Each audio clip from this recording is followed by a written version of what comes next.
Shalom à tous, Purim Sameach. Mais n'oublions pas la halakha. Vous savez que la halakha, je crois que presque personne pense la faire, en tout cas il me semble, c'est de commencer aujourd'hui à Purim et étudier les lois de Pessah. C'est une halakha, une instauration de Moshe Rabbeinu que 30 jours avant Purim, ne stressez pas, avant Pessah, ne stressez pas, tout va bien se passer, Bezrat Hashem, la haroset et tout ce qui se passe. Et 30 jours avant. Donc c'est aujourd'hui à Purim qu'il faut commencer. Donc, au lieu de vous raconter des blagues, ou de vous essayer de faire un peu de dig-dig, on va commencer à accomplir la halakha, il n'y a pas mieux.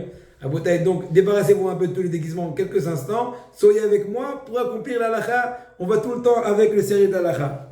Et donc, voilà, la première halakha, c'est qu'effectivement, il nous incombe de poser des questions et de s'intéresser et d'étudier les lois de Pessah 30 jours avant. Et on commence depuis le jour de Purim. Mais bien sûr que ce n'est pas une obligation complète. Mais par contre, un Tamid Acham, qui est préoccupé par son étude, il peut un peu continuer un peu plus dans les lieux d'études ou dans les sujets d'études qui l'attirent plus. Mais en tout cas, c'est l'essentiel, un afkamina de cette halakha, c'est s'il y a deux personnes qui viennent poser une question à un rab, le rab doit faire précéder celui qui pose la question sur Pessah à partir de Purim, sur Pessah. Après, il répondra celui qui est sur un autre sujet. Mais quand même, c'est bien d'avoir une certaine... se fixer un moment, et maintenant on va y aller ensemble déjà jusqu'à Pessah, peut-être même après. On a beaucoup de halachot étudiés ensemble sur Pessah. D'ailleurs, je veux mentionner que les halachot que j'ai fait sur Purim, c'est de mon ami Rabbi Yaakov Roche, un Gaon Gadol, Tzadik Gadol aussi, il écrit aussi beaucoup les Sfarim de l'Israël, entre autres le Braham Meir Eliyahu, c'est lui qui relie les réponses à lui.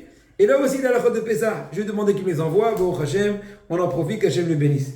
Mikol Makom, c'est bien mystère d'étudier de temps en temps, petit à petit pendant tout ce mois-là, et de réviser sa halachot. Même ceux qui ont déjà étudié auparavant les halachot, il y en a beaucoup qui me disent Rav, les halachot, je suis déjà, on les connaît.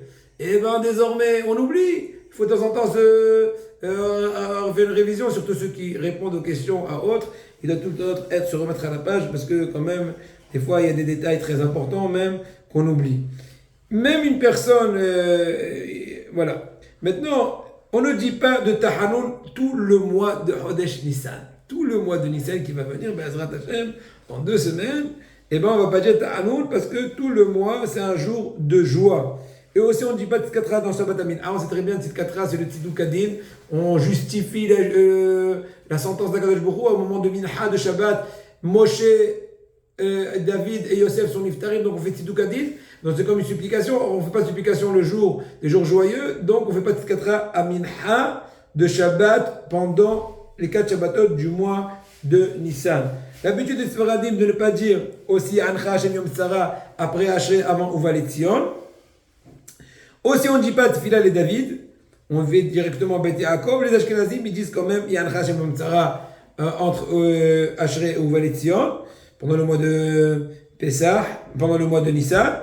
À part la veille de Pessah, donc le Yud Gimel Nissan, que là-bas, ils ne disent pas non plus les Ashkenazim, on n'a pas le droit de décréter un jeûne public pendant tout le mois de Nissan, mais un jeûne particulier, on peut le jeûner. Et c'est ainsi l'habitude des Sfaradim qui ont l'habitude de jeûner pendant le mois de Nissan.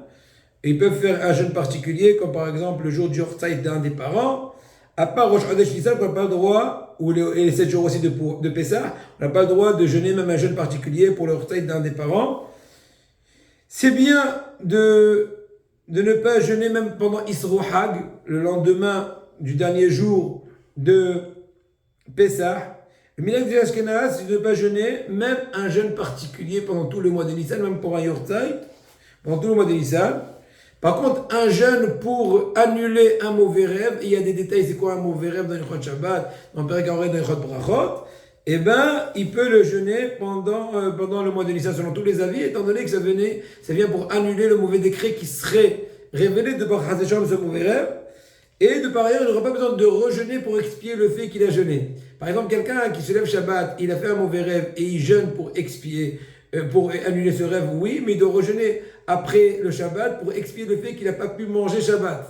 Bien qu'il ait une bonne raison, mais quand même, il doit quand même payer la. Mais là, à ce point-là, à Pessah, à Nissan, dire que tu dois jeûner après Nissan pour demander pardon le fait que tu as eu besoin de jeûner pour annuler un rêve, nous, méritez ici. Et je finis en disant que, bon, le cours prochain continuera.